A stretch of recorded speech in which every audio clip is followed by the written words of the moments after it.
मैं प्रेम बाबू, राजधानी न्यूज 24 से। इस समय मैं कानपुर के नगर निगम में मौजूद हूँ। यहाँ पर सैनिटरी वर्कर और जलकल विभाग के कर्मचारी कुछ आंदोलन को लेकर के आंदोलित हैं। अपना परिचय देते हुए बताइए सर, क्या है? मेरा नाम अजीत बागवान है। मैं उत्तर प्रदेशी सफाई कर्मचारी संघ का प्रांतीय महामंत्री हूँ और इस जो संघर्ष समिति बनी है इसका संयोजक हूँ। क्या हो रहा था, क्यों भीड़ लगी? ये अभी तक हमारे यहाँ जो आउटसोर्सिंग कर्मचारी हुआ करते थे, एक कंपनी थी जेटीएन, उसके माध्यम से लगते थे। जेटीएन केवल मानव बल आपूर्ति करता था और उसका पूरा निगरानी नगर निगम की रहती थी। नगर निगम उनसे कार लेता था कर्मचारियों को।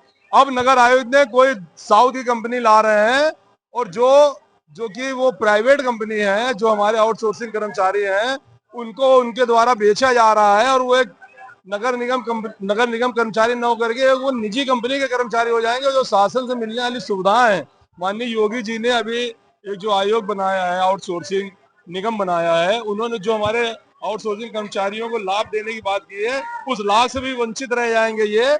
और इनका ना कभी वेतन बढ़ोतरी होगी और ना ही कभी इनको कोई सरकारी भत्ता मिलेगा। सबको मालूम है कि आज के समय में 9-10 हजार में किसी परिवार का गुजारा नहीं होता। हमारा कर्मचारी सिर्फ इस उम्मीद से लगा हुआ है कि आज नहीं कल हमारा नियमितीकरण होगा, हमारा स्थायीकरण होगा, हम एक सम्मानजनक वेतन मिलेगा ताकि उसके बाद हम अपने परिवार का पालन पोषण ठीक ढंग से कर सकेंगे। तो ये हमारे कर्मचारियों के साथ कुठाराघात करते हुए उनको नगर निगम कर्मचारी से हटा करके एक निजी कंपनी को बेच दे रहे हैं। उसके विरोध में आज ये आम सभा थी। काम वही रहेगा, कंपनी चेंज हो रही है।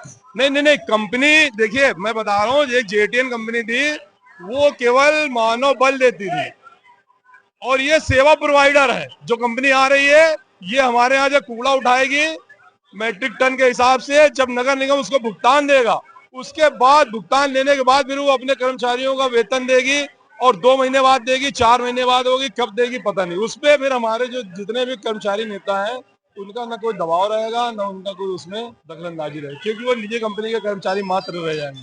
भाई, कर्मचारी कितने हैं? इस समय आउटसोर्सिंग का कर्मचारी हमारा लगभग 4,500 है और जो नियमित कर्मचारी है 1,1200 के करीब वो है। क्या बल घट रही है, बढ़ रही है? संख्या बल घट गई है, संसाधन घट गए हैं। 4-4 सफाई कर्मचारियों में एक हैंड कार्ड्स, मतलब हाथ वाली गाड़ी, एक हैंड कार्ड्स 4-4 8-8 कर्मचारियों के बीच में। वो पहले अपना स्वीपिंग का काम करते हैं, उसके बाद वो हैंड कार्ड जब मिलता है उनको हाथ वाली गाड़ी, उसके बाद वो कूड़ा उठाने का काम करते हैं। इतने सीमित संसाधनों में हमारे शहर का कर्मचारी, सफाई कर्मचारी शहर को साफ रखता है और उसकी मेहनत की वजह से नगर आयुक्त 2-2 बार, माननीय हमारी जो महापौर जी है 2-2 बार मुख्यमंत्री से अवार्ड लेकर के आए कि शहर को दूसरे तीसरे नंबर पे सफाई में लाने के, उसमें 2-2 बार अवार्ड लेकर के आए और उन्हीं के साथ कुठाराघात करके उनको निजी कंपनी में बेचा जा रहा है। भाई, नहीं तो इंदौर सबसे नंबर 1 पे है। तो सफाई में इंदौर 1 नंबर पे आ रहा है, वहां पे इतने संसाधन गवर्नमेंट देती है, इतने सब कर्मचारियों का ध्यान रखती है, यहाँ ना वर्दी मिलती है, ना यहाँ कोई संसाधन मिलता है, बिना मास्क के बिना वर्दी के नाले में उतार दिया जाता है।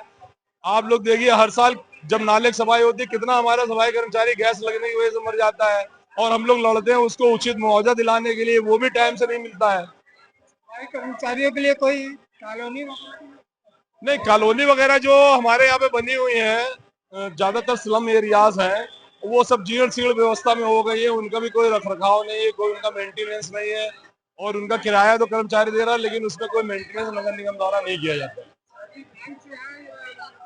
नहीं, सैलरी तो सबके अकाउंट में ही आती है, सबको अकाउंट में आती है और अकाउंट से ही मिलती है, बैंक से। सरकार की जो मिनिमम सैलरी है पर डे के हिसाब से वो नहीं मिलती। हाँ जी, सरकारी जो रेट है वो रेट नहीं मिलता। नहीं नहीं नहीं, जो जो लेबर कोड का जो आदेश है मिनिमम, उससे भी कम वेतन पे हमारा सफाई कर्मचारी काम कर रहा है।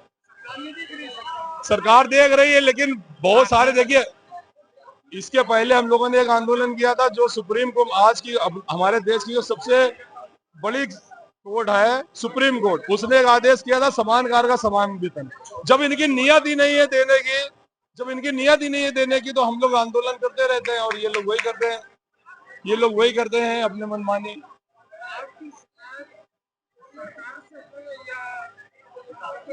नहीं, इस समय देखिए जो माननीय योगी आदित्यनाथ जी ने वो कह रहे हैं कि हमने आउटसोर्सिंग निगम बनाया है और जितने भी आउटसोर्सिंग कर्मचारी हैं उनको सबको वेतन नगर निगम के द्वारा दिया जाएगा या जिस संस्था में वो आउटसोर्सिंग लगा हुआ है वहां से दिया जाएगा।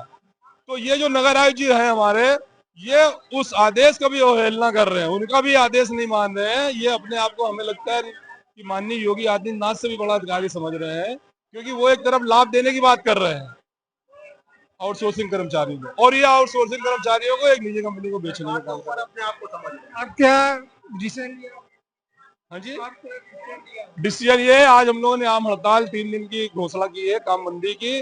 अगर 3 दिन के अंदर हमें उचित न्याय नहीं मिलता है तो फिर ये आगे अनिश्चितकालीन हड़ताल हो जाएगी। और अभी हमने 2 चीज को छूट दे दी है, एक रोड की जो लाइट जलती है वो अभी जलेगी और एक जो पानी आता है नल में वो। अगर 3 दिन के अंदर हमारी समस्या का समाधान नहीं हुआ तो निश्चित हम रोड की लाइट भी बंद करा देंगे और नल का पानी भी बंद करा देंगे, जिसकी संपूर्ण जिम्मेदारी प्रशासन की होगी। कुछ कहना चाहते हैं? नहीं, हम नहीं कुछ। हाँ जी, मैं कुछ अंत में मैं ये कहना चाहता हूँ कि जितने भी हमारे सफाई कर्मचारी बंधु हैं, हम लोगों ने उनके लिए आज एक बहुत ही साहसिक और बहुत ही ऐतिहासिक फैसला लिया है। सन 2000 के बाद में इतना बड़ा निर्णय किसी भी संगठन या किसी भी नेता ने नहीं लिया। ये संघर्ष समिति ने जो आज निर्णय लिया है बहुत ही साहसिक निर्णय है, और जब तक इनको उचित इनको न्याय नहीं मिल जाता हम लोग किसी भी दशा में ये आंदोलन वापस नहीं लेंगे। बहुत बहुत धन्यवाद। कर्मचारी जो इतना भयभीत है, जो अपनी बात को कहना भी तक नहीं जानते,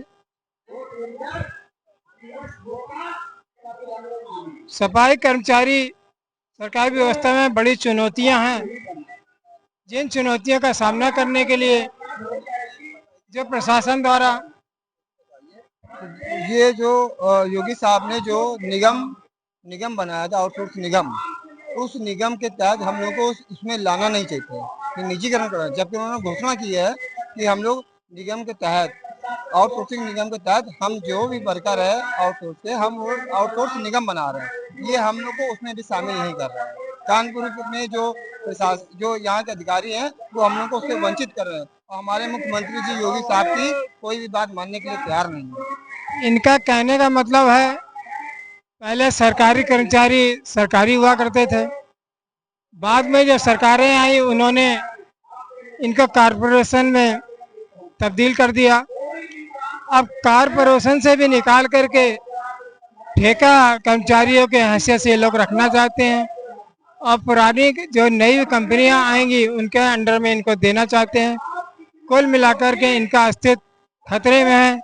आज के लिए इतना ही, धन्यवाद।